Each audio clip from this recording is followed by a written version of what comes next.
What does that mean? There's a lot of different directions now. Go with it. I read article when he first qualified. Told me to go qualify. I don't know how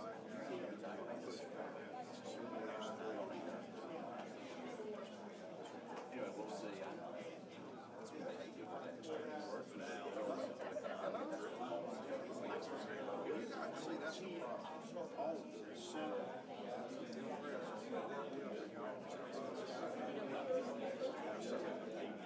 Somebody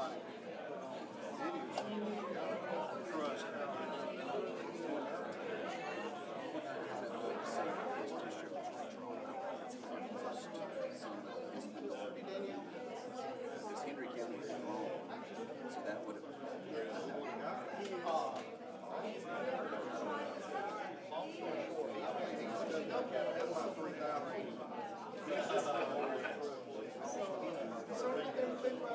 he ended up losing by overall.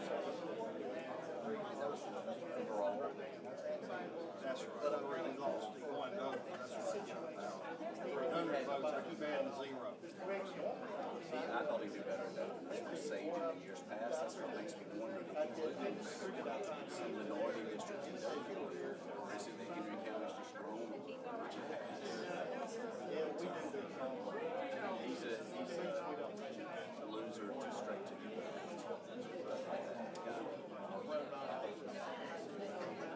I wanted to see that.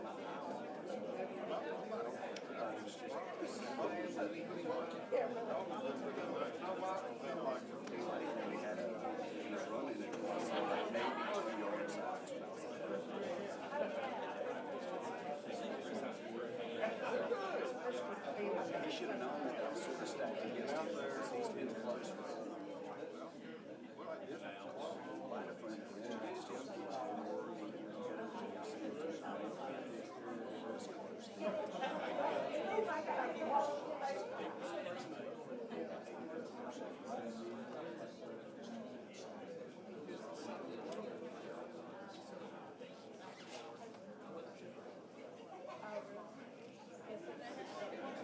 Hey, good. Did you kiss the ring?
was down your way yesterday. I saw your works.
Good morning. I'd like to take the opportunity to call this meeting of the Alabama Community College System Board of Trustees to order. Just like to greet everyone and say good morning to you. It's good to have you with us today. A lot of work has gone into preparing our agenda today for this meeting, and then we'll be following soon after with our work session. We appreciate those who have been involved in preparing your applications and your reports and information that comes to us. We as the Board of Trustees have had the opportunity to review these items over the past few weeks, and as far back as last month's work session. We will move fairly rapidly through this agenda today, having prepared for this in advance. We're thankful for the Chancellor and his staff and all the folks that work diligently to make everything that we do here go smoothly. We appreciate your efforts, as always.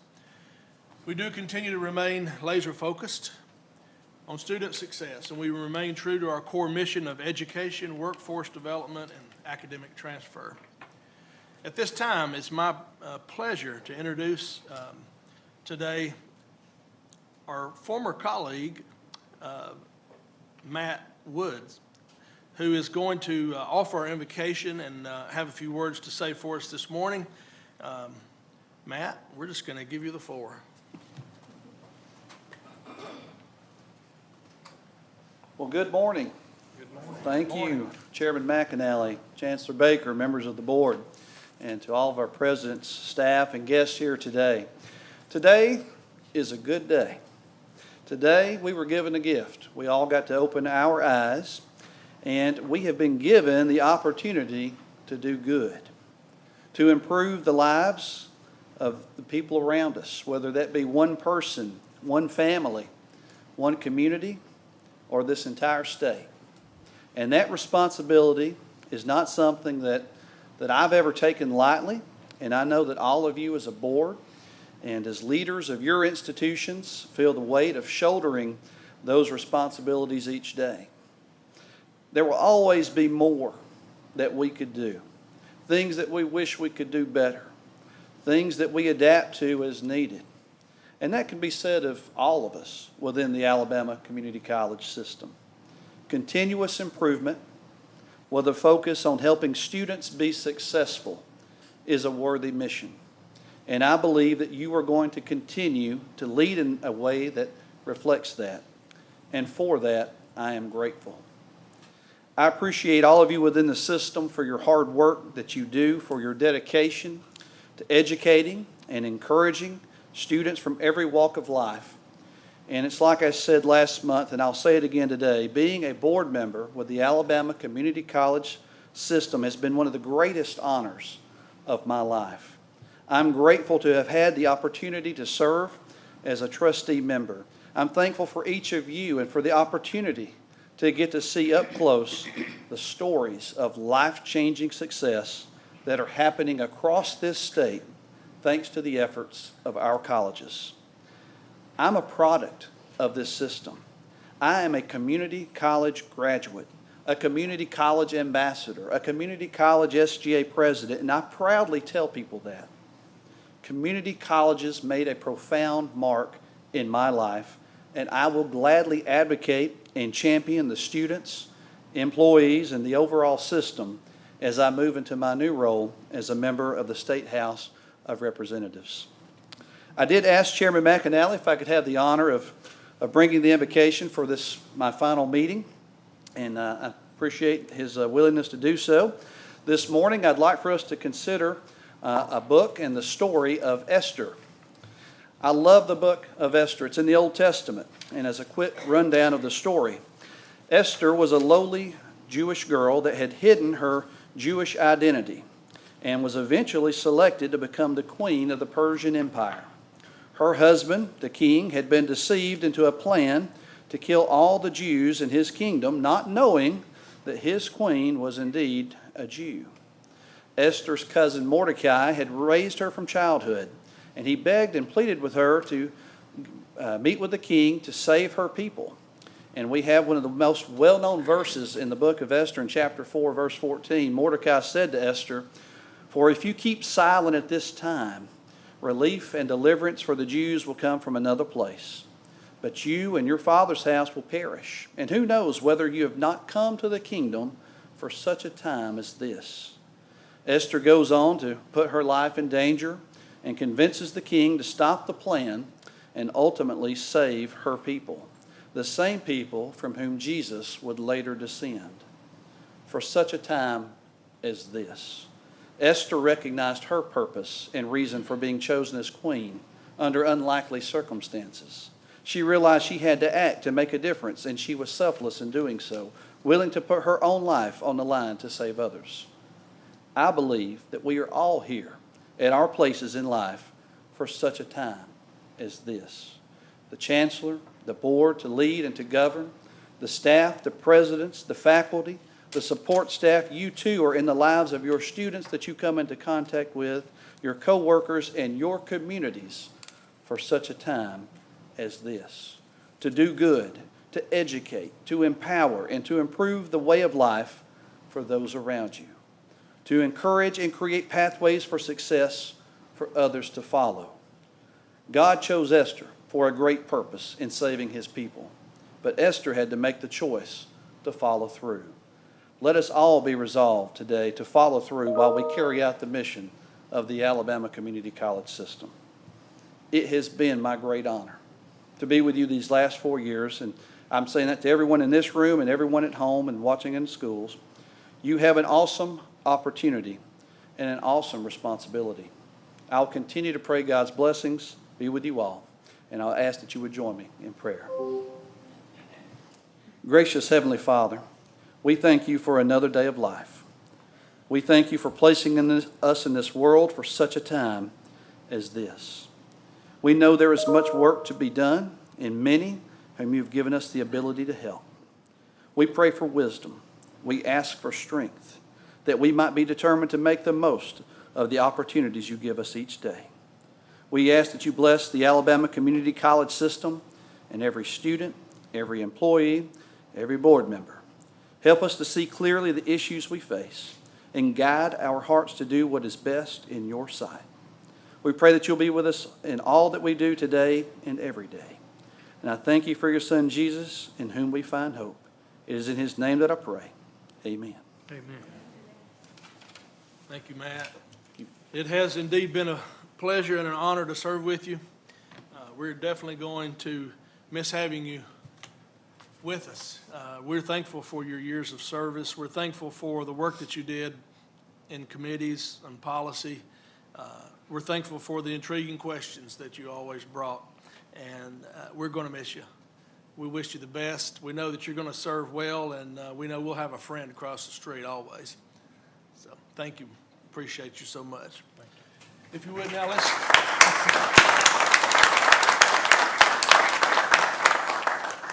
let's stand for the Pledge of Allegiance. Attention. Salute.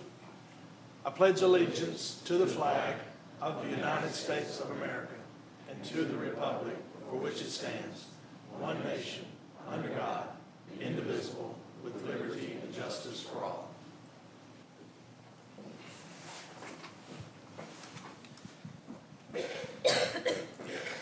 All right, Ms. Wilkins, if you would, please call the roll. Mr. Jeb Shell. Present. Mr. John Mitchell. Present. Ms. Valerie Gray. Present. Mr. Goodrich Rogers. Present.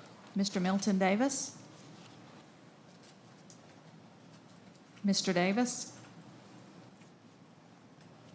Present. Present. Mr. Levelyn Roan. Present. Mr. Blake McAnally. Present. Dr. Yvette Richardson. Present. Governor Kay Ivey. Thank you. And Mr. Davis is traveling today, unable to be here with us, but he is going to be with us on the call. At this time, Yes, I'm present. Thank you. Thank you, Milton.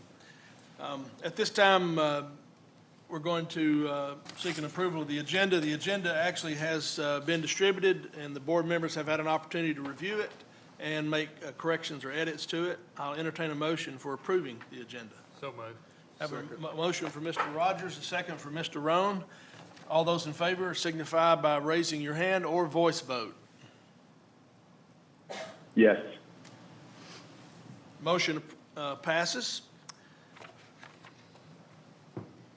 And now the minutes actually have also been passed out. Had the opportunity to review and approve those in advance. I'll entertain a motion to approve the minutes. So moved. Have a motion for Mr. Rogers. Second. Second for Ms. Gray. All those in favor of approving the minutes signify by raising your hand or voice vote. Yes. Minutes are approved. Ms. Wilkins, anyone signed up for public comment? No one. Thank you. At this time, we have our college spotlight from Lawson State Community College. I know Dr. you all Anthony. were looking for my regular seat, weren't you? Yeah, I saw you. Good morning, good morning. Chair McAnally, to the Board of Trustee members, Chancellor Baker, thank you so much for this opportunity to share a little bit and shine a little spotlight on Lawson State Community College. We are indeed happy to be here, and I know I only have a brief period of time, so we will move forward. Lawson State Community College, of course, our mission, as with our other institutions, providing that affordable and accessible quality educational experiences and opportunities for our students. We know that we live our mission every day. We strive to ensure that the things that we put out as our mission is what we really focus on a daily basis. I will tell you that at Lawson State, we are in the process of doing quite a bit of what we call the refactor. We are reviewing, we are revising, we are reimagining, we are re-engaging, we are re-evaluating, we are refocusing, and in some cases, we are reinvigorating all of our stakeholders in what we do. Soon you will receive a request for a revised mission statement. As we've gone through our strategic planning for the next 5 years, our 2022 to 2027 strategic plan, we've actually taken a strong and serious focus at our mission. This is a very good mission. However, when you look at where you need to go and you begin that reprocess of the reviewing and revising and reevaluating, we've seen some things that we need to make some changes on. So that will be forthcoming, and we would ask your consideration there. One of the big re's that we did not talk about is renovate. We are in the process of a $35 million renovation on our campus, and that is something we are so excited about. We thank you all for your support in helping us to make that happen. Across both campuses, we're looking at renovating facilities to look at air quality, to look at the healthy aspect of our facilities, ventilation, updating technology, ensuring that we have state-of-the-art facilities and learning spaces for our students and our communities that we serve. So all of that is part of our mission, and we want to make sure we are addressing it in the best possible way. When we look at mission, we also feel that it's important for us to have a true vision. As we looked at our strategic plan going forward and what we want to do, we focus on cultivating success through excellence and innovation. And when we talk about success, we're not just talking about student success. We're talking about institutional success. We're talking about community success, workforce success, partnership success. So we chose not to quantify that piece of success in our vision statement. We are simply cultivating success through excellence and innovation at Lawson State Community College. We live it every single day. It's not just words on a page. We also live our core values on a daily basis. We did some revisions to our core values. Student success, of course, those are the foundations of the things that we look at as we quantify, in many instances, our progress in what we're doing. We are still focused on excellence as a core value. Engagement is where we changed and where we included that.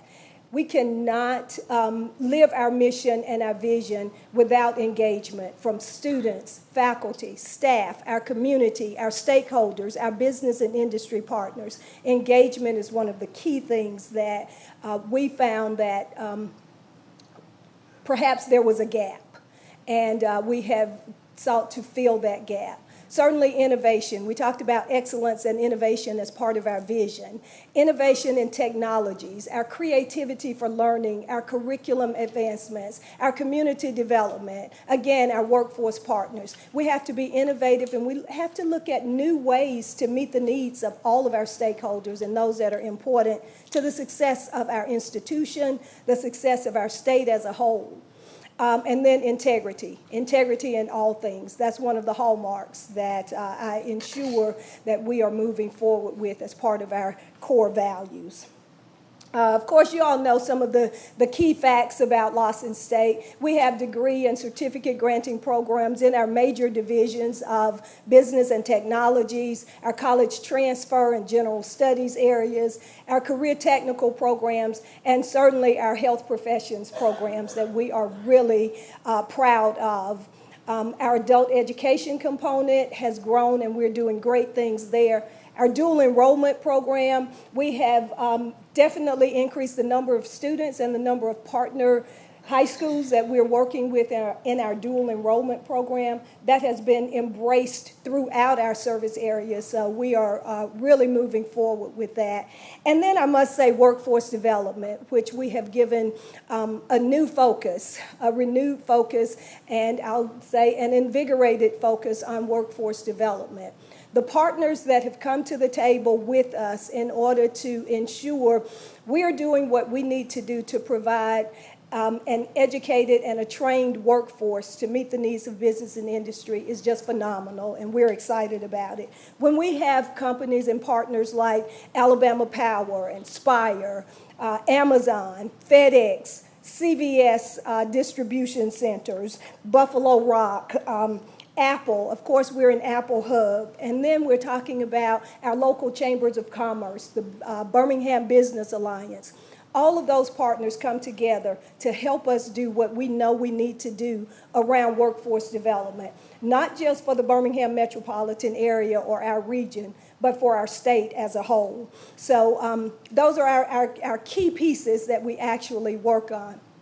Again, back to our health professions, we are super proud that we have had the #1 associate degree nursing and LPN programs across the state for many years and many times running. We are expanding our health professions programs. We have a diagnostic medical sonography program that is about to graduate our second or third cohort now. We have started a radiology technology program. In addition to medication aid, phlebotomy, some of our short-term training programs that our healthcare providers have said we must have people who are trained and have updated skills in these areas. So, of course, our health professions program is one of our capstones. We actually have the largest automotive manufacturing training program with more of our manufactured programs than any college in the Southeast, with General Motors, Ford, Toyota, Mopar Chrysler, and Mercedes as part of our program that provides work-based learning opportunities to those students who are enrolled in those programs. Of course, we're proud of our line worker program and our partnership with Alabama Power. We have gone through about 3 or 4 cohorts of our line worker program, and our Spring 22 cohort was the only class out of all of the line worker programs that received a 100% pass rate on Alabama Power's CAS test. That was something that we were really, really proud of. And we're proud of the fact that the college has a new designation from NC3 as a Mechatronics Center for Excellence. So we have lots of great things going on at Lawson State. I want to share with you just a little bit.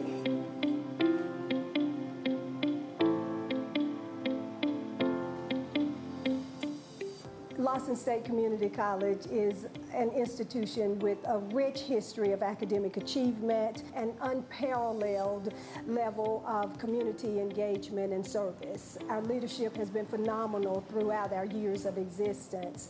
You know, with over 3,500 students and over 200 full-time faculty and staff, we are very much positioned to meet the needs of our community, specifically the students that we serve here at Lawson State Community College. The initiatives that we have at Lawson State to help our students to become well-rounded and employable. We have the HBCU Apple Hub. That's a partnership with Tennessee State University where we provide services for Apple computing. Then we have our STEM Center for Excellence where our students participate in research, internships, and they actually go off to make presentations at major conferences. So that's a big success for us in the STEM program. And then we have our Alabama Center for Automotive Excellence, the only one in the southeast of Alabama. We have Toyota, we have GM, we have Chrysler Mopar, and we have Ford. And then we do services for Mercedes as well. So we have a number of opportunities and centers that help our students to find jobs and go straight into the workforce if that's what they want. We pride ourselves on our vision of cultivating student success through excellence and innovation. Our faculty and staff are here for the purpose of carrying our students from where they are to where they want to be. What Lawson, what we try to do is provide wraparound services to provide the support that our students need in all capacities of their life here as a student of Lawson State. We have a center called the Space Center, for example, that is dedicated to the persistence of students as they matriculate through their programs of study here at Lawson State. We also provide a tutoring program here at Lawson that spans across over 200 courses to help students as they matriculate. We also provide an advising center. In fact, the advising center is on campus, but we also have it virtual for those students who may not be able to come to campus, or maybe they're working adults. Sitting here with campuses in Bessemer and Birmingham, we reside in the healthcare mecca of our state, and we have to be prepared and equipped to provide healthcare workers that are needed in our local hospitals and long-term care facilities and clinics. The most popular program is our nursing program because our LPN program has a 100% national board pass rate. Our LPN program has also been the #1 program in the state of Alabama. Our ADN program is in the top 10% of the state of Alabama.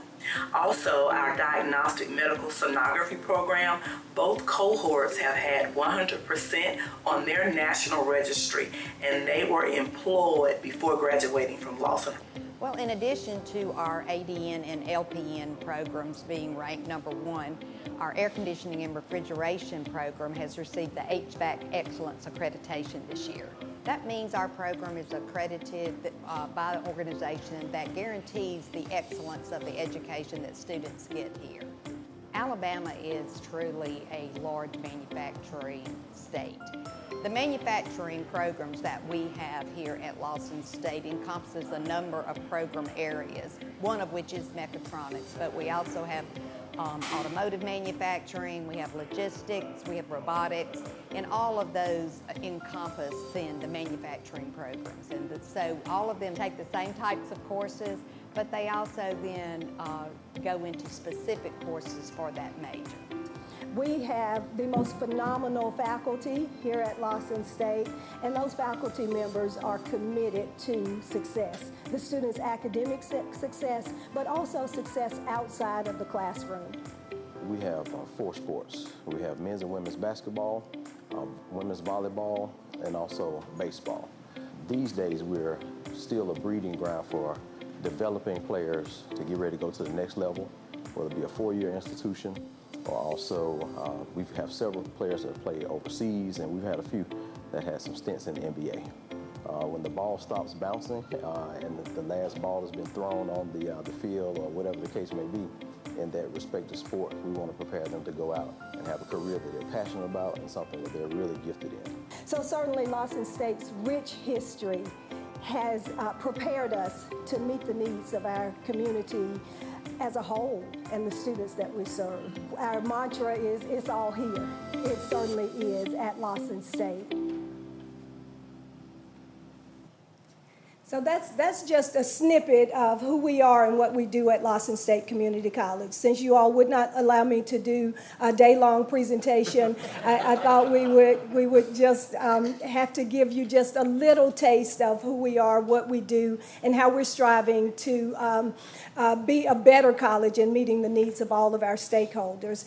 You know, often, and you saw many of our administrators there, we have so much going on today that people are in so many different places. I have staff and one of the vice presidents who's on a plane as we speak, taking a group of our STEM scholars to do presentations at a national conference that we will probably again be the only community college represented there. We have another group that is at our Youth Leadership Development Program, a major program that is being held in Birmingham. We have Alabama Power on campus today doing some career services and planning and workforce for our students. So we're spread out everywhere.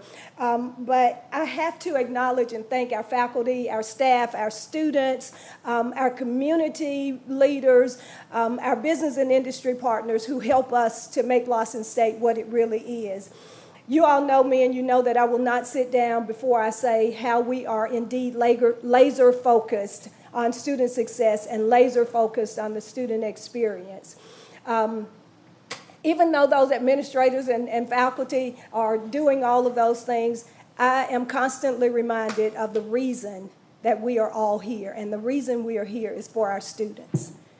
When we have that experience, or we put that experience before our students that prepares them for whatever their next piece of life is, whether it's workforce, whether it's transferring to a 4-year institution, whatever it may be, then we are living our mission and we're living our vision. And I must introduce to you all 2 of our phenomenal students who chose to be here with me today. I asked them and I was like, you know what? Sometimes I just need to look and see my students and be reminded of what we really do and why we really do it. So I'd like to introduce Michaela Davidson and Jakira Russell, who are here with us today. This is just a little piece of what Lawson State has. And then, of course, Ms. Naquila Kirk, who's our media and marketing specialist and who works with our college ambassadors, is here with us. So, you know, we're doing great things at Lawson State. Thank you again for the opportunity to share just a snippet of it. If anyone would like the day-long presentation, I'm available to do that for you. Thank you all so much.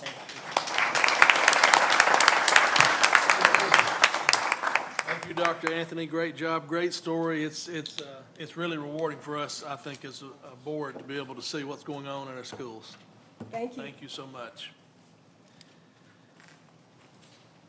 All right, we're going to move into Section 8 of our agenda, Executive, Legal, and public information.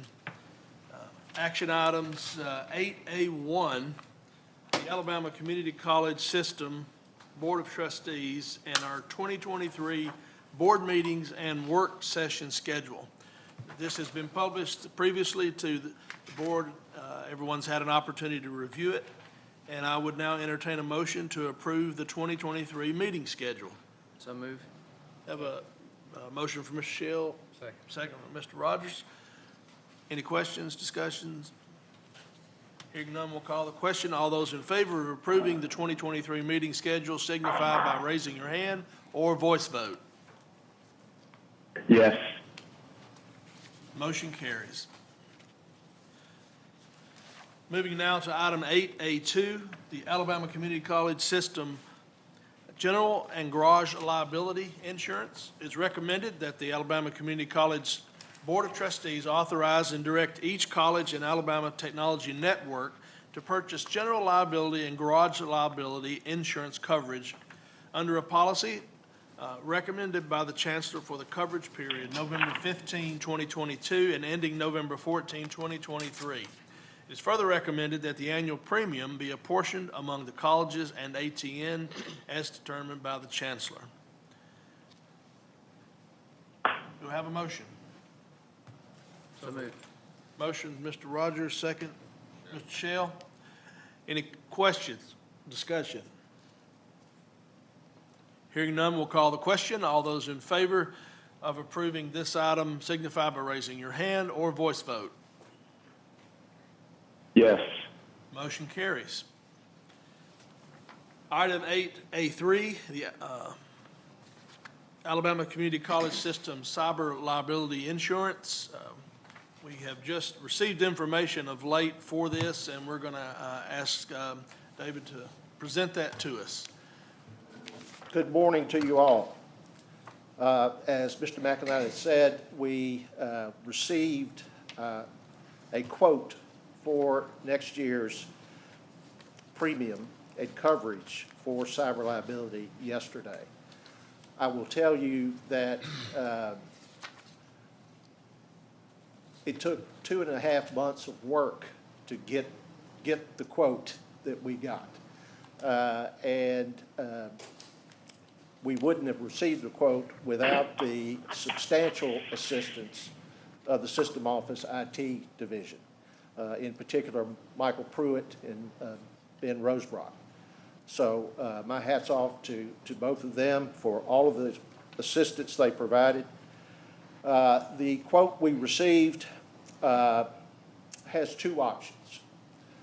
The first option is a $50,000 per claim deductible. It has a premium of $356,425.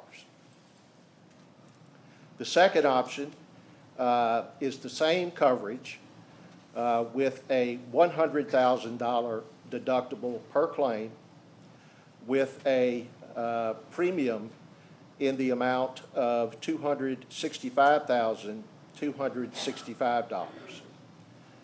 The difference between the cost of the first option and second option is just over $91,000.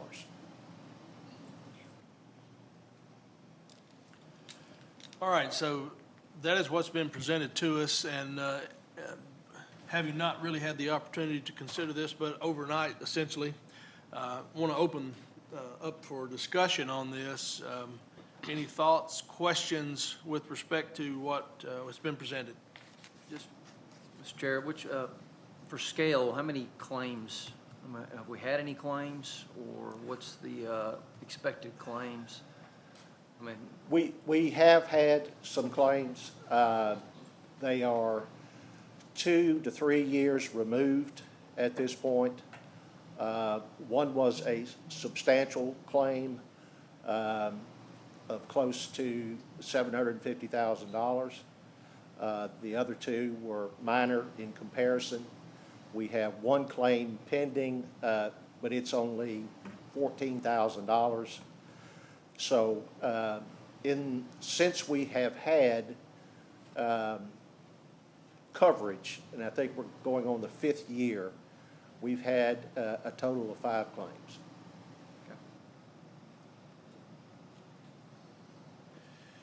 I would offer too, Mr. Shell, that,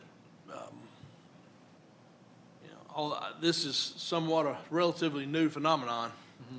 And it's a very much a moving target, and our IT staff, after I think probably the initial claim we had about 3 years ago, has undertaken significant efforts to harden our systems and secure our systems in such a way that they have far more control over this type of ransomware attacks, if you will. I would also, just my experience in the business, I've been seeking liability insurance coverage for my business and then some large specific project coverage. And I will say that the liability market in general has become very hardened, I should say. Hard to get anyone to consider policies, and certainly hard to consider options. I'm surprised that we got options, honestly. I don't know how you all feel, but my feeling is that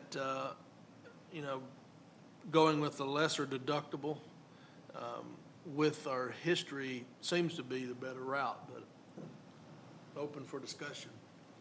Ultimately, we will need to hear a motion for one or other of these plan options to move on this item today.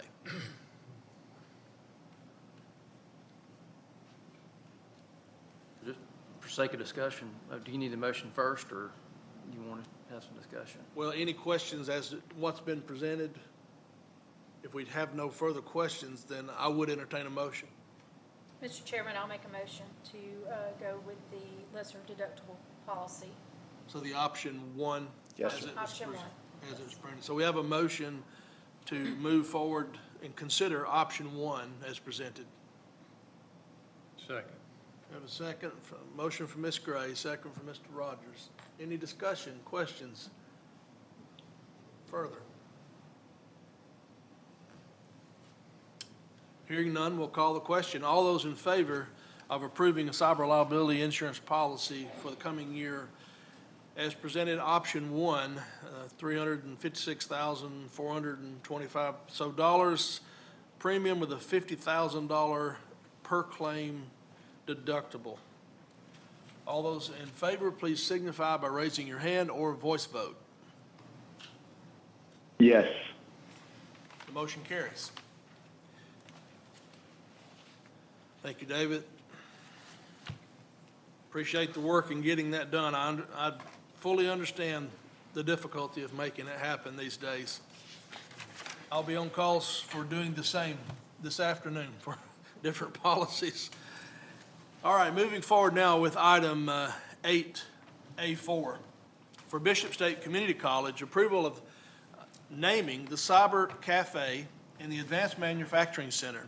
It is recommended that the Alabama Community College System Board of Trustees authorize the president of Bishop State Community College to name the Cyber Cafe and the Advanced Manufacturing Center as the SSAB Cyber Cafe and to add appropriate signage. I'd entertain a motion for this item. So moved. A motion for Ms. Gray, Second. second for Mr. Shell. Any discussion? Hearing none, we'll call the question. All those in favor of approving this item signify by raising your hand or voice vote. Yes. Motion carries.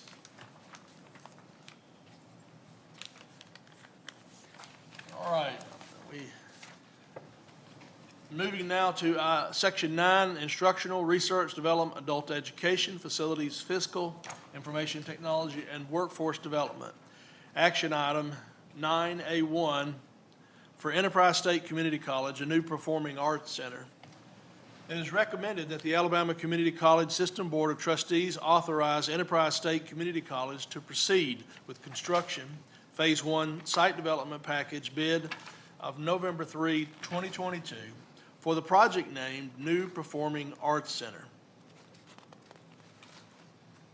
I would entertain a motion. So moved. Motion for Mr. Mitchell. Second, Mr. Rogers. Any discussion, questions? Hearing none, we'll move to the vote. All those in favor signify by raising your hand or voice vote. Yes. Motion carries. Moving now to item 9A2, Central Alabama Community College, Prattville Campus Building Addition and Renovation. It is recommended that the Alabama Community College System Board of Trustees authorize Central Alabama Community College to proceed with construction of the project named Prattville Campus Building Addition and Renovation. The scope of approval for Phase 1 is for renovation of the nursing wing and the science lab wing. Would entertain a motion. So moved. Motion by Milton. Motion by Milton, second by Ms. Gray. Any questions, discussions about this item? Hearing none, we'll call the question. All those in favor signify by raising your hand or voice vote. Yes. Motion carries. Moving now to item 9A3. A resolution approving and authorizing the Chancellor to complete negotiations and execute final construction contracts for capital improvement projects. You all have had the opportunity as the board to see and read this resolution. I won't read the entire thing, but I would entertain a motion for approving this resolution 9A3. So moved. Motion by Mr. Roan, second by Mr. Shell. Any questions concerning this resolution? Any discussion?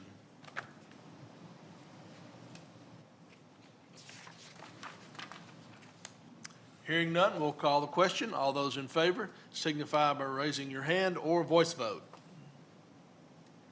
Yes. And the motion carries. That's the last of our action items, so we'll move now into Section 10, Personnel. Good morning, everyone. Good morning. I'm Charlene Finkelstein with Human Resources, and I would like to introduce 5 fabulous new system office employees to you today. The first one we have is Mr. Brad Bird. Brad, would you stand?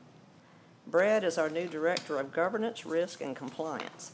He has over 22 years of experience in information technology with the Alabama Department of Public Safety, Department of Finance, and the Office of Information Technology.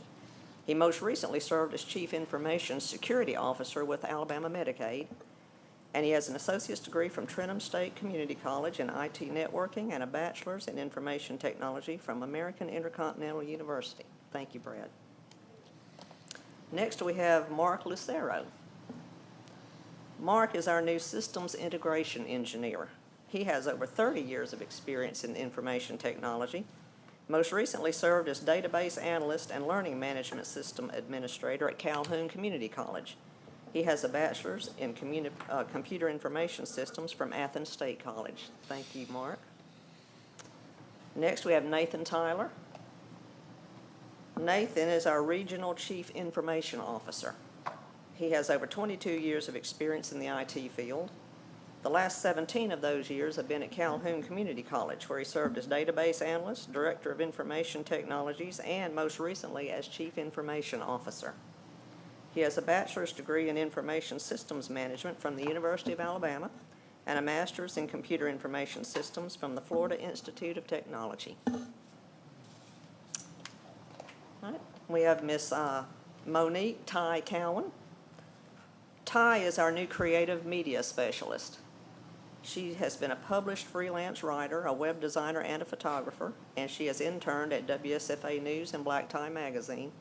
For the last several years, she served as Director of Multimedia and Website Designer at Auburn University. She has a bachelor's degree in journalism from Auburn University. Thank you, Ty. And finally, we have Mr. Alex Harris.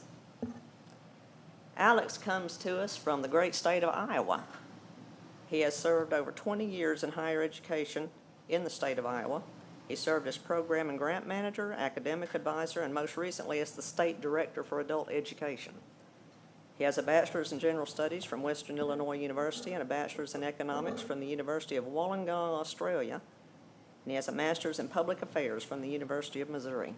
So please welcome our 5 fabulous new employees. Thank you.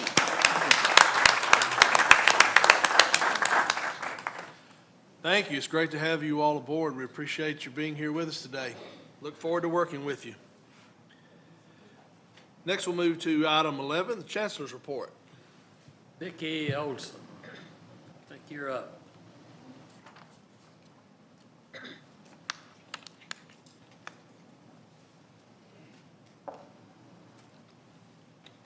Good morning, board members and Chancellor Baker. It is my privilege to be able to introduce some folks to you today from the Instructional Leadership Academy, which is one of our premier initiatives in instruction to improve student achievement. And I would like to say that I believe that this has been one of our most successful initiatives over the last few years, because for the last 4 cohorts of full-time students, we have had a 7% increase in the graduation rate. And I feel like the Instructional Leadership Academy has been a tremendous part of that. And I won't take any more of their time. I'm going to introduce to you Tony Holland, who is the director of the ILA, and let him come forward and tell you more.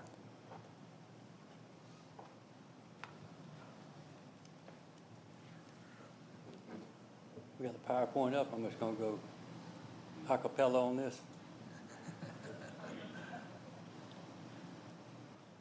There we go. Good morning, ladies and gentlemen, Board of Trustees. I really feel honored and blessed to be here this morning to update you on a bold vision the Chancellor had about 5 years ago. We were discussing student completion, retention rates, and he said, well, what if?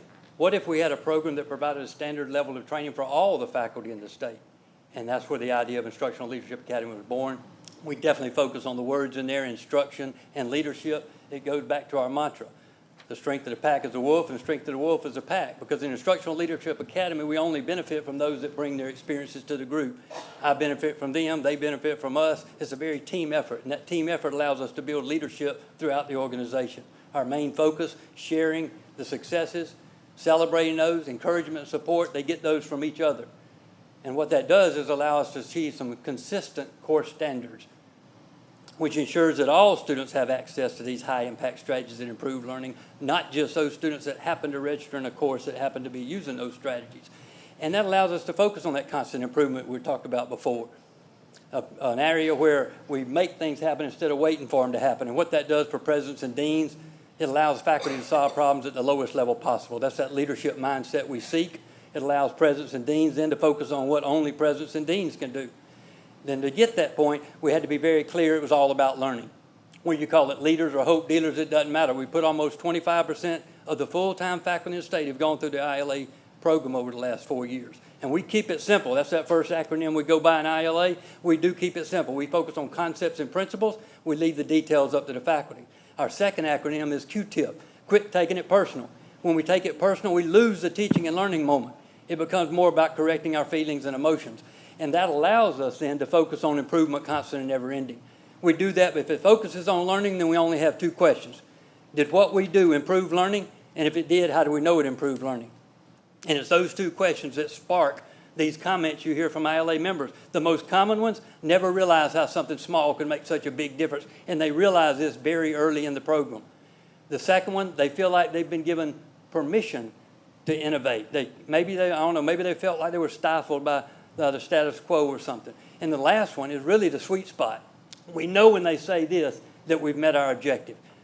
And they usually say this by the end of the course. You know, we look back over this and most of the stuff just sounds like common sense when you keep it simple. And that's exactly what we want to hear, because when it's common sense, you don't have to worry about participation as much, nor do you have to worry about buy-in.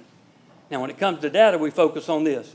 This is national data. It also applies to state. When a student fails or withdraws from one of the first 5 courses, the rate of completion is cut in half. The second one is cut in half again. By the third and fourth, essentially negligible on the completion rate. Now, I want to flip the script on this. What we do is every student that is now successful because of new strategies that would not have been successful before statistically has had their chance of completion doubled according to this data. That's what we focus on. I hesitate giving you this slide because we have hundreds that look just like this. But I wanted to at least give you some words of faculty. You can read over those to yourself. Give you some words straight from the faculty's mouth on this. And you'll notice those from all different disciplines. We do career tech, health sciences, general academic studies, where once they thought they were so different, they find out that all the similarities they have in common. That first cohort was always a challenge that first year. Second year, we felt like we hit a little sweet spot, had a lot of participation. The vast majority of faculty had decreases in WDF rate. 30 of those, WDF rate cut in half. But when we converted those statistics, because faculty, we don't want to inform too much on statistics, we converted that to number of students. That was almost 1,200 additional successful students in fall of 19 as compared to previous years. And notice that only averages about a little over 1 per section, the power of that scale implementation. Every one of those have now had their chance of completion doubled. This was right before COVID hit. We didn't get any course redesigns the first year. Chancellor, once again, bold vision, said, let's provide some small stipend. We've got to initiate some momentum. 62 of the participants took advantage of this, and boy, were they glad. Because when spring hit, COVID hit. And they had a course completely designed for online or in person, doesn't matter, completely designed, ready to go. That directly impacted over 11,000 students each and every year. That cohort also, vast majority, had decreases in the socioeconomic achievement gap. I want you to look at this average decrease, over cut in half for those folks. 100% of the completers said not only did they use multiple new strategies and activities, they had a plan for doing more in the future. Then we moved to the next year. There's our Zoom session. We were through the physical meetings, and we didn't realize the big impact this would have. Much more diversity. We not only have different disciplines, we have different colleges in the same cohort. 2/3 of the completers now completed a course redesign of their highest enrollment course, directly impacting over 15,000 students each and every year. We continued on into next year with those improvements, got a lot more collaborative on our workshop sessions, and you see that 2/3 of them completed a course redesign. Now keep in mind, we don't have much of a accountability to hold them to this, but 2/3 voluntarily did this. That raised the 3-year total, directly impacting over 33,000 students per year, more if we use those in adjunct classes. We've also added a Facebook page for those that are on Facebook. It's not just for the participants, but also, of course, it's available to the public, that focuses daily memes and words of inspiration on this. And I can tell you, what we do in Instructional Leadership Academy is not because of any person, it's because of the group itself, the faculty you put in there. And I tell you what, we could not do this without the work of facilitators and our coordinator, Dr. Wendy Wood. She's from Bevel, retired from Bevel, business instructor. It was very obvious. She was in our first cohort. It was very obvious her mindset and her commitment to this was well above her colleagues, and she's served as a coordinator now ever since then. I'd like to bring her up for a few words now. Thank you. If it please the board, thank you for allowing us to be here. I was a participant in the initial cohort, and the main thing I want to leave with you today over my experience in that cohort is that I wish I had had ILA earlier in my career. It's a game changer. And I've observed students and their successes since that time, and I can fully commend those of us who adopted these principles and make those changes in real life for our students. And because it's so important, I'd like to share the requirements of ILA so that you understand the level of commitment that we ask of each of our participants. Mindful of this is in addition to their regular college duties and course loads.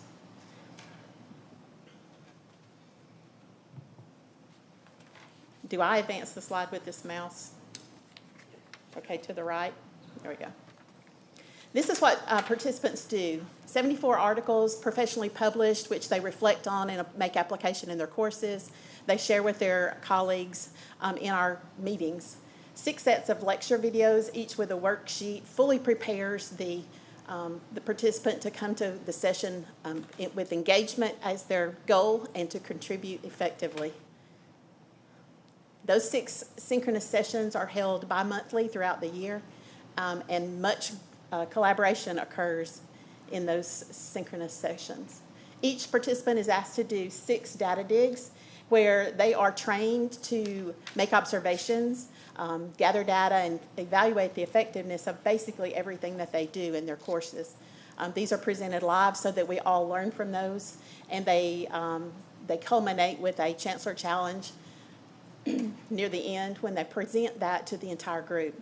There are 3 forum videos. These are much like national conference topics, which are very astute and in-depth. They are current and based on information that's going on today.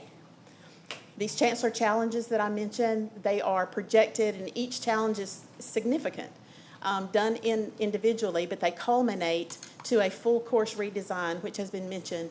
And that's where the rubber meets the road for these faculty with their students. They have that course available immediately to make available to their students. These courses are based on highly impactful strategies that are the core of ILA. Course redesigns where we ask the students, we want to know their perceptions, and we don't want to know it at the end of the course. We want to know it today so we can make adequate changes to lead to more positive perceptions, which obviously leads to a higher standard of student learning. Unit objectives and lecture videos for each of the topics, each of the units that the instructor covers. The unit objectives, crystal clear expectations of how the student will get to what they will be able to do at the end of this unit. And the lecture videos provide 24/7 content information, allowing class time to be spent on highly active learning strategies. As well as frequent assessments, we measure continuous measurements so that we can meet the student where they are. Midterm is too late to know when someone is not doing well. We need to know that each and every day that we meet in class so that we can institute interventions. Those are early and intrusive touch points. The connections are made to support the students and to ask the student for an action plan of how they will improve. We want their skin in the game as well. So those 5 high impact strategies, along with several other little things, go into a fully redesigned course, and which is immediately available again to meet the needs of diverse students. We have other facilitators. Ms. Kara Danner, I'm going to play a video of her message for you today, and I'm not sure.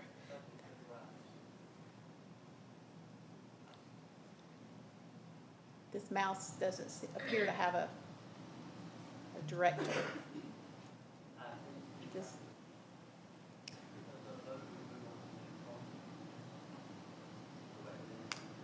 Okay. We'll work on those videos and how to access those with this technology. Good morning. Thanks for having me here today. I can pretty much second everything that Tony and Wendy just spoke about, but I do want to take just a moment or two and tell you about my experience with ILA. I first came through ILA in 2018, 2019, so Wendy, I'm pretty sure you beat me by a year or so there. I came into ILA not knowing that much about it, but it was one of those things I needed to do to support my college and support the system, so I was eager to do so. It did not take me long to realize what a valuable implement ILA was, providing a framework for improvement as an instructor. Shortly after completion of ILA, I approached Mr. Holland and asked him, hey, if there's any opportunity for me to maintain involvement in this, please let me know. He said, oh yeah, we do have that opportunity. We would love to have you. It's going to require a lot of work, but here you go. Are you willing? It took me no time whatsoever to agree to that. This has been a continual professional development, the most profound of which I have ever been involved in. I've had an opportunity over the last several years to work with between 75 and 80 folks who have gone through in my role as facilitator, and they have very much the same stories that I have. When we've had an opportunity to meet at other types of professional development, it does not take long for those folks who have been through the ILA process to rise to the top. It becomes almost immediately apparent which one of those folks have gone through that process and improved their instructional strategies based upon the implementation of the high impact strategies that ILA promotes. Shortly after my completion, that particular year, I was awarded the Chancellor's Award nomination as well as Dale P. Parnell Award. And upon my reflection on that entire process and that time period, that was not a result of any magic action by me or some natural innate ability. That was a direct result of other individuals seeing the process of my implementation of ILA. So I have to attribute ILA to all of those successes. Since that time, I've had multiple experiences with other folks who have gone through ILA. Most recently, I stepped down as honors chair at our college. And while looking for someone to replace me, I wanted to leave it in very good hands. And I had like 10 or 11 folks to select from on my committee. And there was one standout that kept coming to the forefront. And it was because that individual demonstrated on a daily basis those concepts that were renewed, were heightened through the process of ILA. And when I put that name before the board, before the committee, it was pretty unanimous without reservation. And they had seen all of the same things that I'd seen. So that's one testimony to the success of ILA, but there are many, many others. Recent professional development that I went through, the facilitator for that professional development was a former ILA, and she said, oh, if you've been through ILA, this will align great with everything that you've already done. That did happen to be the case. Also, the rock star in that particular professional development was a cohort member from last year who became apparent very early in the process that she was going to be first, she was going to be most thorough, and her work was exemplary. So in that instance, I was kind of chasing her a little bit, and it's great to have that sort of competition. And we build this sense of camaraderie in ILA. We collaborate, we share ideas, and that's one of the things that makes it such a successful process. Every 2 months, I get to meet with a bunch of folks, go through the process of hearing what worked for them, what didn't, discussing ways they can kind of re-gear, back up, find new strategies based upon these fundamental high-impact strategies. I very often equate instructors as first responders. And what ILA does is essentially set a framework or a toolkit of sorts for us to be the most effective first responders we can. And for those reasons, it has been the most profound professional development I've ever been a part of, and I hope to continue being a part of it because it keeps me fresh and keeps me going. Thank you.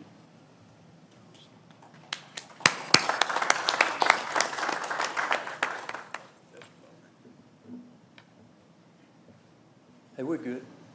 There you go. Skip to that one. We'll entertain any questions you have at this point. Board, any questions, comments?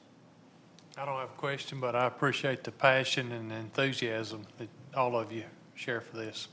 Well, I try to keep it low, but I can't around these guys. I'm telling you, and it's not just these two. You saw pictures of two other facilitators. When they're speaking, they're just reiterating what you've already heard.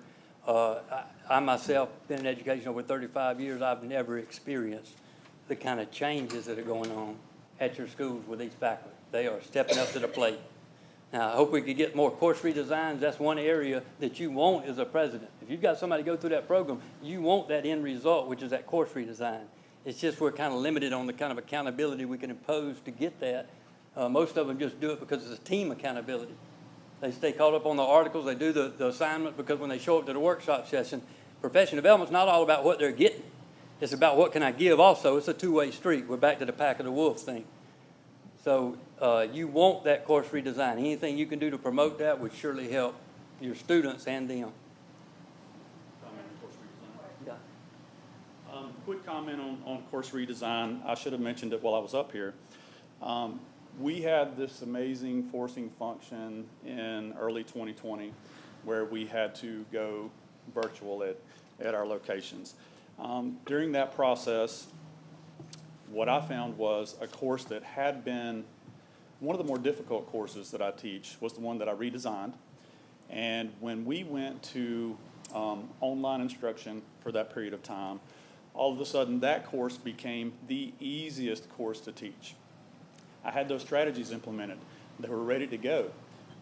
There were fewer issues in that course redesign. The issues that did come up were easier to solve. The students were better prepared because of the tools that we implemented in that particular course.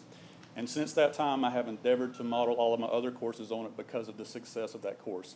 It makes it more flexible and more ready to go under any circumstance. Chancellor, I would just say this is great, Tony. Wonderful report. I remember when we went to Alabama State and had that first professional development day and had everybody come, to kind of kick off some of the things that we began to work on. I had the opportunity recently to find myself among about 900 engineers for 3 days and had the opportunity to do that peer review and the sharing and the things that we in our business don't often get to do. And you always find that examination, accountability, and a redirection always provides growth. It always provides a redirect, a successful transformation to something better. And it's great that we're doing this. It's great that we're able to measure it and see these numbers come up in graduation rates. That's the ultimate goal there. Thank you all. There's a lot going on in the schools, but this is something that we don't talk about a lot. We talk about buildings, we talk about insurance, or whatever the case is we have to have. But this is really, this is really the nuts and bolts. This is what keeps things happening and helping students be successful. And that's what we're all about. This gets back to Dr. Richardson's laser focus on student success. Yeah, that's what we mean, right? Great work. Excited about that. All right. We'll move to item 12, committee reports. I'd just say that the Audit Finance Committee did meet a little bit the last couple of weeks, and we'll be reporting a little bit more on that, on some things that will come up in our work session. And our Policy Committee, I think, also did meet recently to discuss some policies that we will have to begin to address. We'll hear a little more about that in the work session today due to some changes in the law that come in early January. The date and location of our next meeting is our work session. The time now is about 11:05. We'll just take a brief break and reconvene in here at 11:20 for our work session in this room. And then next month in December, the Board of Trustees meeting will also be here December 14th at 10 a.m. Any additional business come before the board today? Mr. Chairman, before we do that, I understand this is an important day in your life today. And you've got a big birthday, so happy birthday. This is his 60th birthday. I'm not going to. My wife's going to be in trouble when I get home. Thank you. I appreciate that very much. It's nice to be a part of this new decade for me. I look forward to a few more. Thank you. Thank you, Doug. All right, hearing nothing further, we will entertain a motion to adjourn. We have a motion and a second to adjourn. All those in favor signify by raising your hand or voice vote. We are adjourned.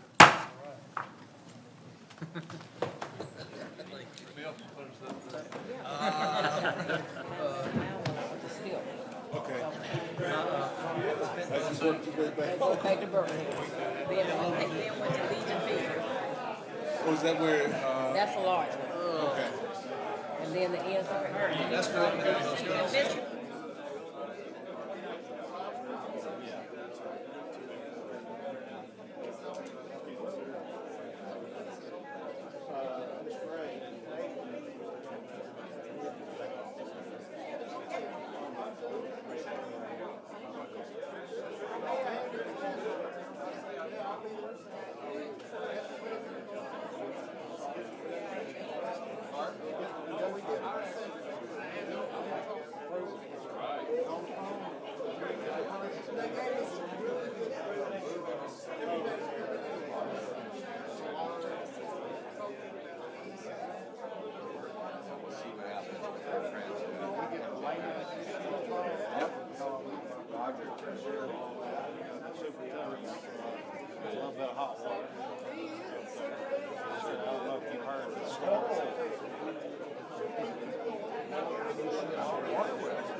She's tried to burn her house down twice to get money, because now she's going to court for arson.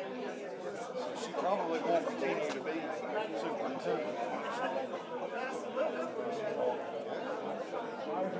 process piece, I think she tried, rumor is she like attacked her husband, tried to do harm to him in some way. So there's more to it just before. It's not a normal.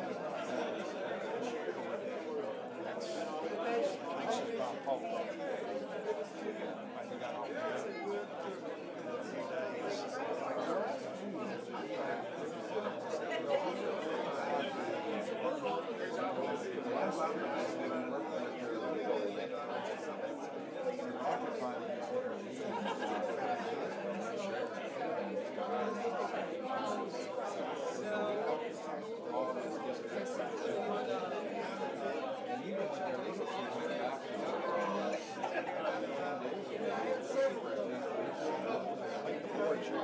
basically stepped in, signed off, I think maybe some of the scope filled out of hole.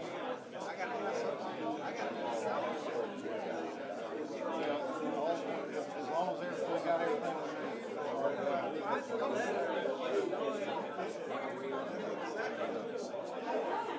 We're good, David.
College presentation about different departments more than anything. That's where you learn something. Absolutely. Good.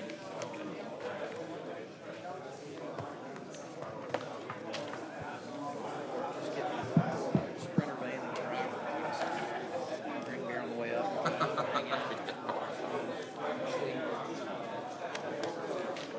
I'm trying to buy one now.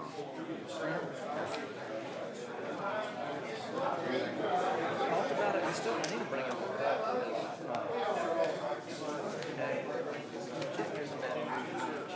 Still, we've got a group of engineers that have a meeting, they're spending $15,000 to $3,000. He's good. Let them get on their computer.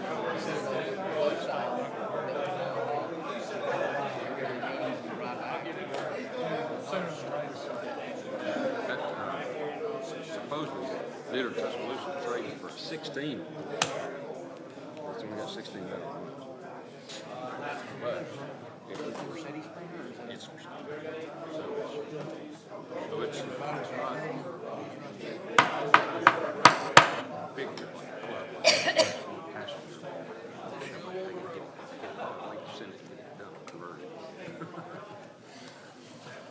We're going to go ahead and get our work session underway.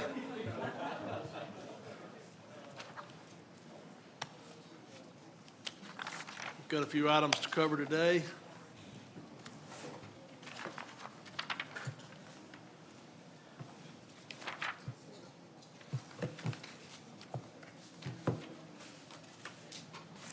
All right, we're going to begin with the executive section. Dave? The first item on the work session agenda is Jefferson State's request that the Board of Trustees review and approve its current mission statement. Are there any questions relating to this item? The next item is Wallace State Hansville's request that the Board of Trustees review and approve its revised mission statement. Are there any questions related to this item? The next item is Drake State's request to review and approve its revised mission statement. Are there any questions related to this item? The next item is Southern Union's request that the Board of Trustees authorize the President to name the team conference room in the Center for Integrated Manufacturing for the West Fraser Integrated Lumber Company and to add appropriate signage. This naming opportunity is in exchange for the payment donation of $150,000 to be paid over 3 years. Information relating to the West Fraser Lumber Company is included in the supporting materials. Any questions relating to this item? The next item is Southern Union's request that the Board of Trustees authorize the President to name the Automotive Technology Lab in the Center for Integrated Manufacturing for Glenn Smith and to add appropriate signage.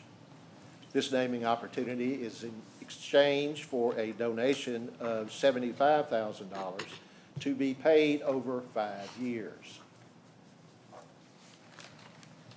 There is biographical information relating to Mr. Smith that is included in the supporting materials. Any questions related to this item?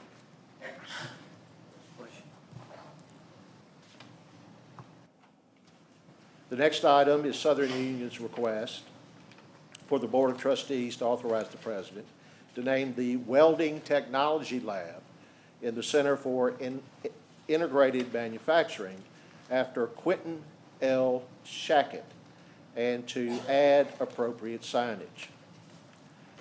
This naming opportunity is in exchange for a gift of $75,000 to be paid over 5 years. Any questions relating to this item? The next item is a request that the Board of Trustees adopt revised policy 801.01, admission general, and that the revised policy take effect immediately. The purpose of the proposed revised policy is to remove a barrier to admission to Alabama's community and technical colleges and to better align the admissions policy with all other colleges and universities in the state and in the Southeast region. Are there any questions relating to this item? The change in the policy is the removal of the requirement for general admission that an applicant provide a primary form of identification in the application process. Any questions?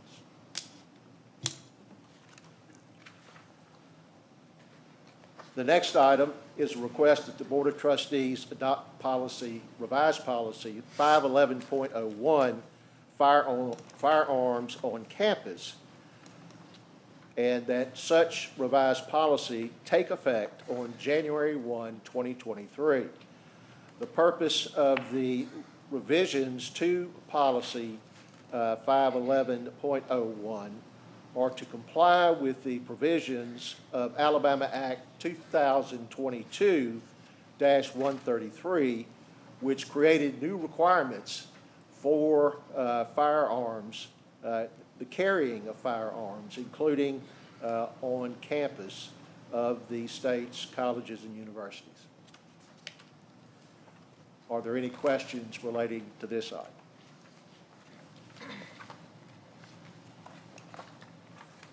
The next item is the budget, and I think Boone will address that. Good morning, board members. I'm pinch hitting today for Sarah Calhoun, presenting our 2023-2024 budget request to you. Before I get into the budget request, I briefly wanted to share some information with you all on how we ended the recently concluded fiscal year and the outlook moving forward, because that will play into how we structured our budget request. We just ended FY 2022 at the end of September. The tax revenues that came into the Education Trust Fund were a record $10.4 billion. This was a 20.5% year-over-year growth from FY 2021, that may be the largest year-over-year growth the state's ever seen in history. The state appropriated $7.7 billion. So 10.4 minus 7.7, that means there were 2.7 billion in addition that came over what had been appropriated. And this money will be available in the next session for potential supplemental appropriations, which I'll get into later on. However, we're starting to see the first signs of economic slowdown. You all know of the inflation issues that the country's dealing with, especially with construction projects. And as a result, the Federal Reserve has started to increase those interest rates. So we're starting to see the brakes hit on the economy, which will impact the Education Trust Fund the most, because sales and income taxes make up the bulk of the Education Trust Fund. So with all this in mind, as we put our budget request together, we wanted to continue to request meaningful funding increases to address issues at our community colleges, but we wanted to keep in mind the realities of the state's economic condition moving forward. So based on that, we've put a budget request together. We've worked with, and I believe you all have a copy of breakdown of the budget request in your documents. We've worked with internal staff here at the system office, college presidents, as well as some of our external partners in business and industry, as well as the board's finance committee, to put together this budget request. This budget request was submitted to the Executive Budget Office on November 1st, as required by state law. We've also met with Finance Director Bill Poole and his staff last week to go into further detail to explain our budget request and answer questions that he and his staff had. So what I'd like to do is just briefly go down the list and talk to you all about specifically the items where we requested increases, and then and give you guys some brief justification as to why we asked for those increases. The first item and the largest request was in the operations and maintenance line item. These are the dollars that you all appropriate to go to the colleges, and they're the most flexible dollars that the colleges have to be able to utilize. The budget request includes, or the increase that we've requested includes, is really focused in two areas. The first was a 6% year-over-year increase, just generally for all the colleges, to address inflationary issues, other issues, cost increases that they've had. And then also a portion of this is planned to help implement new items related to compensation that will help us remain competitive in recruiting and retaining high-quality faculty and staff at the colleges. The second item, prison education, a $2 million increase. These funds will help Ingram State Technical College continue to implement programs and services at our state's correctional facilities, as well as to complete construction on a facility at the new Perry County prison that the state recently purchased, which will be used for pardons and paroles efforts. The third item that we've requested an increase for was Marion Military Institute. They do not receive funds out of the O&M portion that we talked about earlier. That request was about a 7% increase, and MMI plans to use that to hire several new instructors and staff, as well as address some maintenance shortfalls that they have at that campus. The fourth item is the Alabama Technology Network. That request is about a 5% increase. That will be used for ATN to get more involved in the supply chain sustainability issues that Alabama's manufacturers are experiencing, and to be able to hire some staff to get into that new field. The fifth item is the Chancellor's Office. That was about a 7% increase. That's for inflationary cost increases. We're also looking at expanding services related to safety and security at our campuses, and to try to, Chief Bailey's already out there doing significant trainings at the colleges, and we want to expand on that and do more of that. So a portion of those funds will be utilized for that purpose. The next item is dual enrollment. You all have heard about the huge growth that we continue to have across the state in dual enrollment. So that increase would be a $5 million increased ask to basically maintain being able to offer the level of scholarships that are being requested from our high school partners. More and more students, more and more high schools are seeing the benefit of working with us in dual enrollment.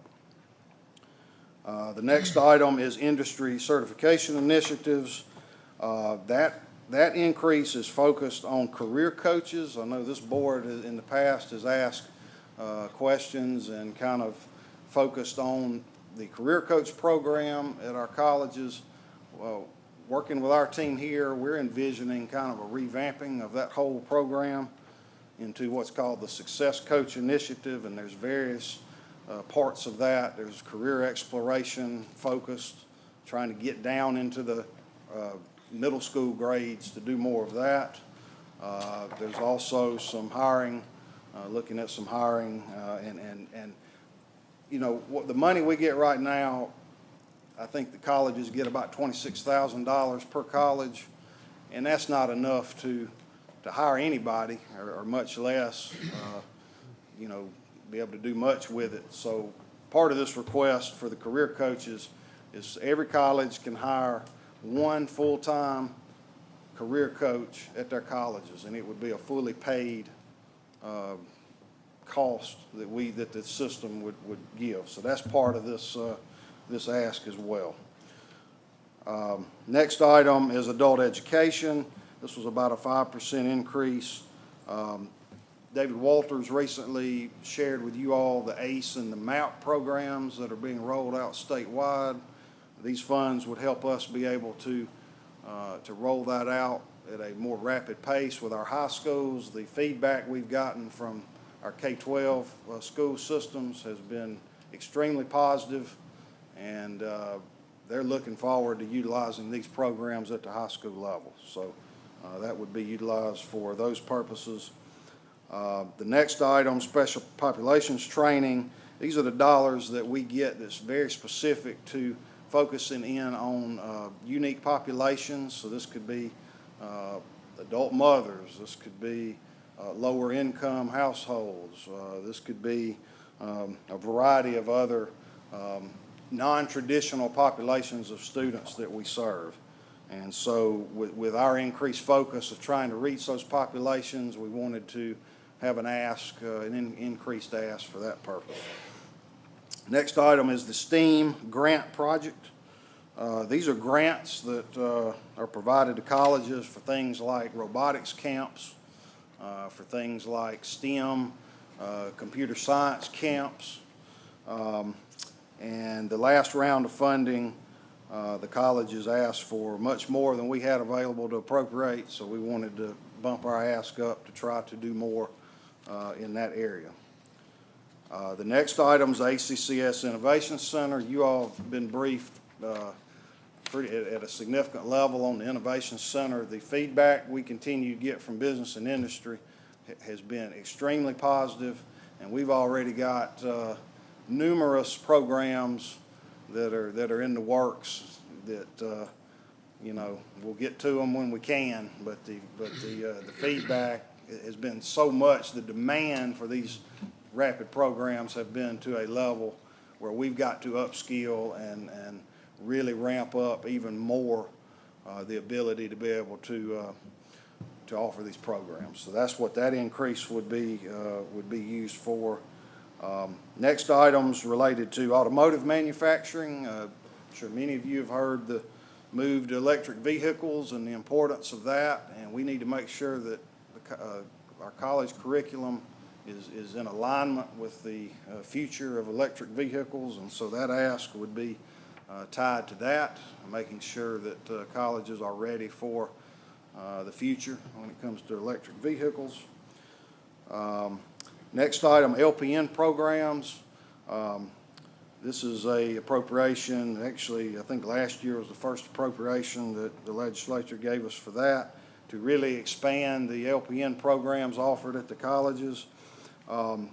This last grant cycle, colleges asked for over $4 million in funds, and we had $2 million to allocate. So there's definitely a desire and a need there.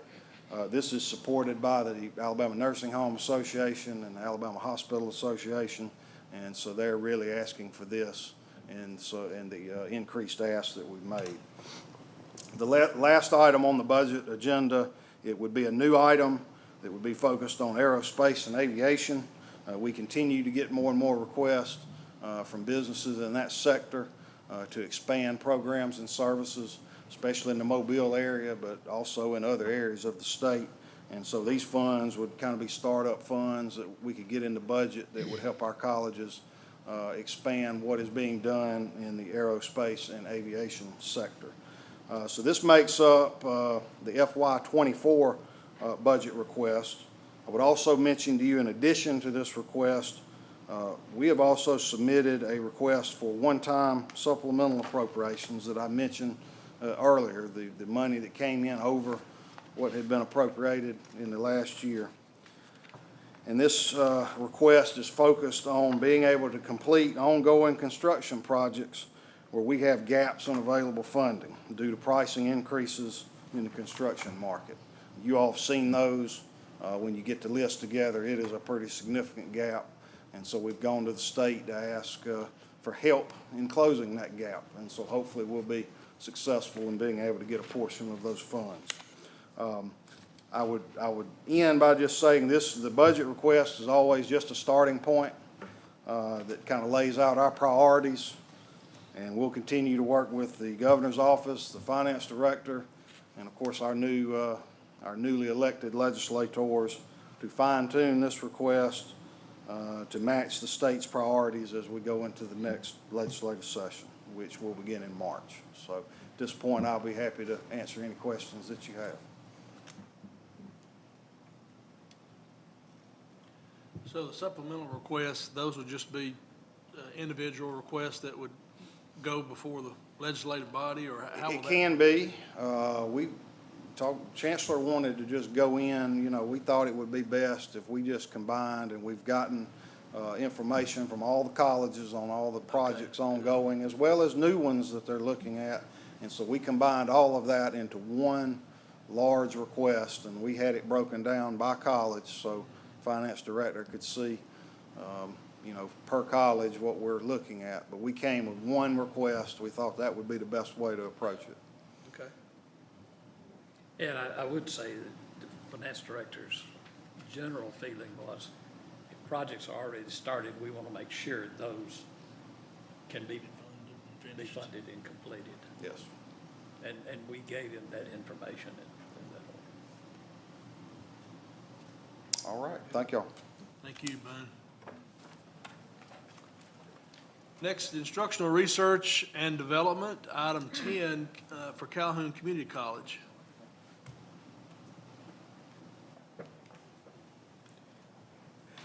Chancellor Baker, members of the board, today I'll be presenting to you the Calhoun Community College Associate of Applied Science and Respiratory Therapy.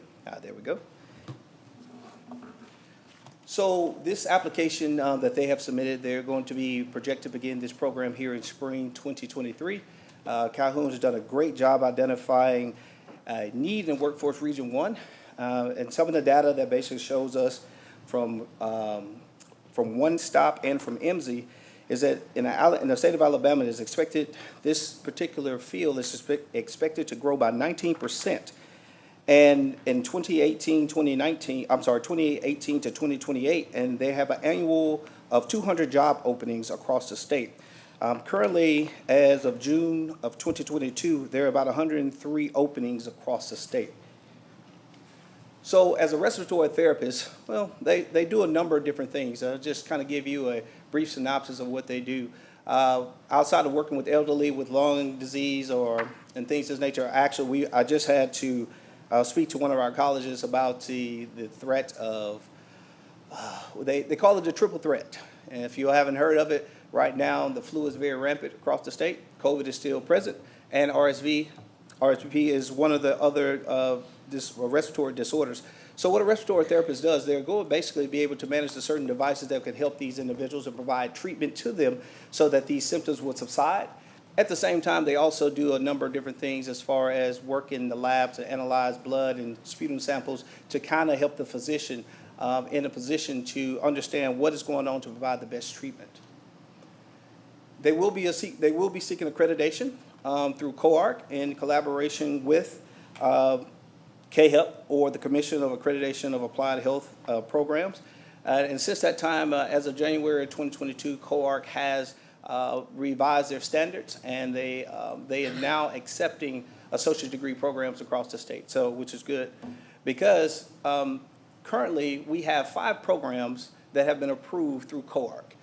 Technically, we have 7 in our state. Coastal and Bishop have also applied, but they're still in their initial accreditation phase, and so Calhoun would make 8, and then for the state of Alabama, we will have 10 total. Because Jacksonville State still offers a bachelor's degree in the program. And we recently, the University of North Alabama also was approved for there, but they're also in their initial accreditation state as well. So with Calhoun stepping on board, we will have 8 respiratory therapy programs across the state for our 2-year colleges. The colleges will have to hire basically a program director and a clinical educator. And they have to have certain standards such as a bachelor's degree, a state licensure, and a RRT or registered respiratory therapist with 4 years of experience. In that experience, 2 years of that experience has to be in education. The other 2 years have to be from clinical or hospital experience. The credentials obtained will basically be portable across the state, and it also provides them an opportunity if they want to further their degree and for a baccalaureate degree. They have 2 of the other colleges they could potentially attend to further their education. This particular program will be housed on the Calhoun Huntsville campus. It's going to be in the Sparkman building. Kind of put a little dot there. I want to thank the representative from Calhoun for providing this. Because in that building, they're going to be making space for the respiratory therapy program. And that small little, and I know there's not a real laser up here, I can't point, but small little little asterisk at the very top, red asterisk, that's going to be designated for this particular area. So Calhoun has done a great job of just identifying where this is going to be and how they can make this program work within on their campus. Dr. Hodges and Dean McGill, who is recently retired, they have received great letters of support from a number of the community partners across there, including Huntsville Hospital System, Crestwood Medical, and Encompass Health. This program has been recommended for approval by ACE, and ACE has reached out to us. They had some questions, and Calhoun has definitely done their work and provided those answers. And this program will be on ACE's agenda for December. Pending any questions, that is my report for the application for Calhoun Community College Respiratory Therapy Program. Hear none? Thank you, sir. Thank you. All right, next, item 11. I'm sorry, actually moving in, let's see, you covered 11 too. You didn't cover them both. Coastal Alabama Community College, Associate in Applied Science degree in Salon and Spa Management. Anyone? By Zoom, gotcha. And members of the board for letting me present this today. I do not have any PowerPoints, but I would like to run through a few important points. We currently have a certificate consisting of 48 hours in cosmetology, and what we're wanting to do is expand this offering and give our program a little facelift and call it Salon and Spa Management, with a focus on cosmetology. We are approved for the 48-hour certificate, but by adding an additional 13 hours, 9 general ed plus an orientation or work keys type course, we'll be able to offer the student an opportunity to get their associate degree. After doing some research, I think there were 7 other colleges in the state that are currently using salon and spa management as an option for students. Projections as far as what our needs are, we currently have cosmetology offered at 2 different locations, a Thomasville location and our Bay Minette location. Cosmetology is taught in the high schools, and especially in Baldwin County, and that creates a pathway for the students. So once they finish the high school, they can come finish their certificate or pursue the AAS degree. By providing students with this opportunity, as I said, it's a pathway for them. It's giving them some management type skills. One of the courses that we're adding to their degree plan is entrepreneurship for salon and spa management type course. And this will help students that want to go out and have their own businesses once they do graduate. By providing them some of the general ed requirements, it makes them more rounded. They have computer courses to take in addition to the, they already take the English, but there are 9 additional hours that they can take as far as general ed, which will make them more well-rounded. We did a survey of our current students, and based on the survey of our current students, I think 81% said, oh yes, I would like to get an associate degree in this field, instead of just stopping with a certificate. It will require no hiring of new personnel. We currently have 2 full-time instructors and an aide that helps in this cosmetology program. So it will not cost as far as adding additional personnel unless the program grows to the extent that we do have to add another personnel. With state board requirements for cosmetology, you can only have so many instructors for so many students. So when our program continues to grow, then that would be an option where we can offer it as maybe a night program in addition to a day program. Doing research, it does, my research data does show that there is a need for cosmetologists, barbers in the state. Based on my research, these numbers continue to grow, and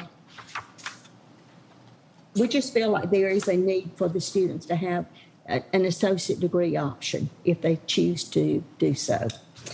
And that pretty much sums up my part. Does anyone have any questions they would like to ask about this program? Questions from the board? Thank you, Ms. Grant. Thank y'all. Okay, all right. All right, next we'll be moving into facilities. Mark?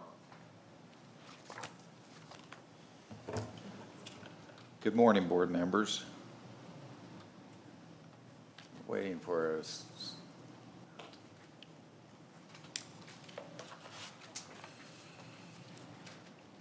We have 3 projects to present to you this morning.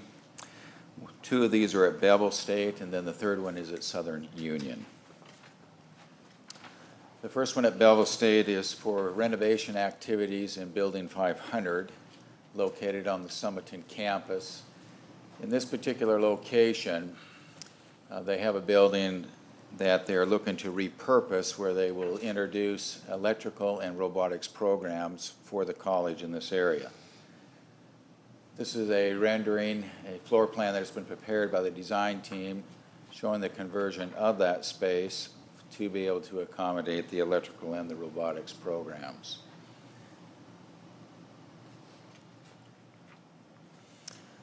And then another rendering here, an elevation that shows the building and then how these programs will fit into the space.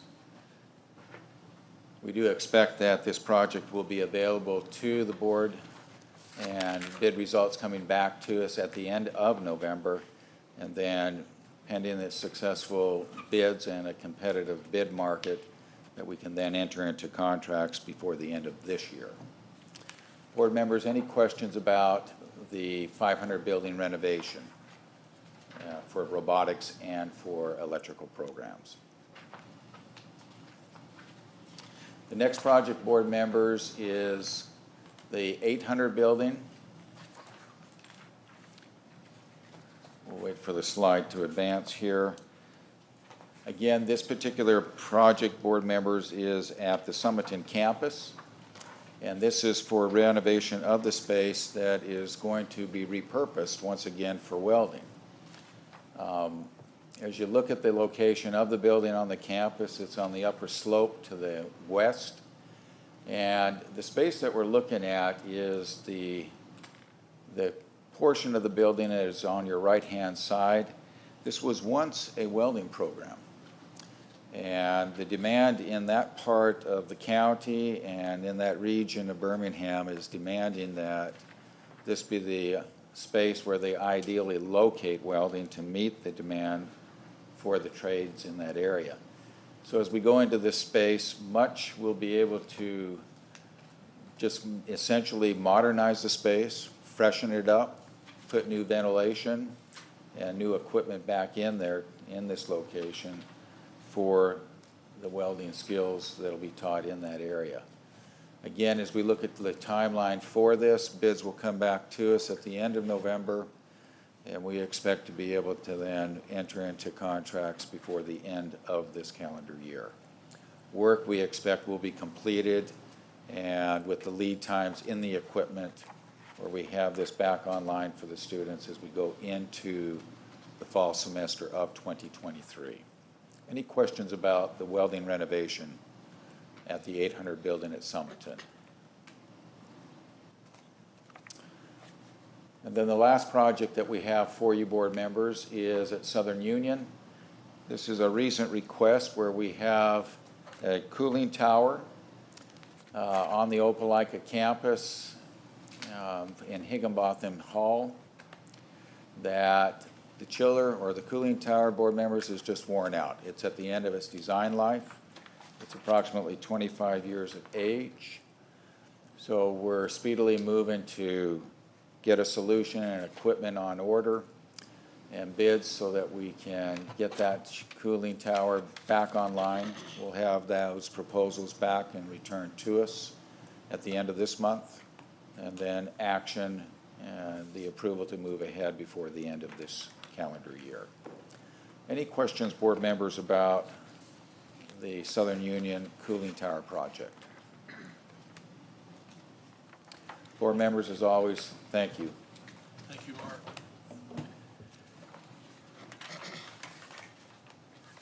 Clinton already gone out of the room.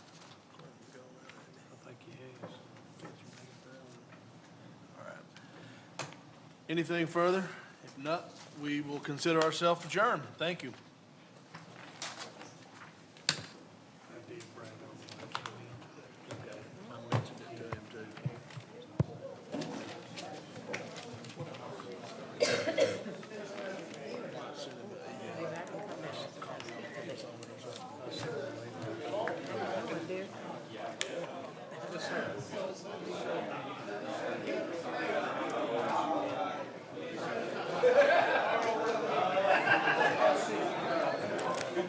Thank you.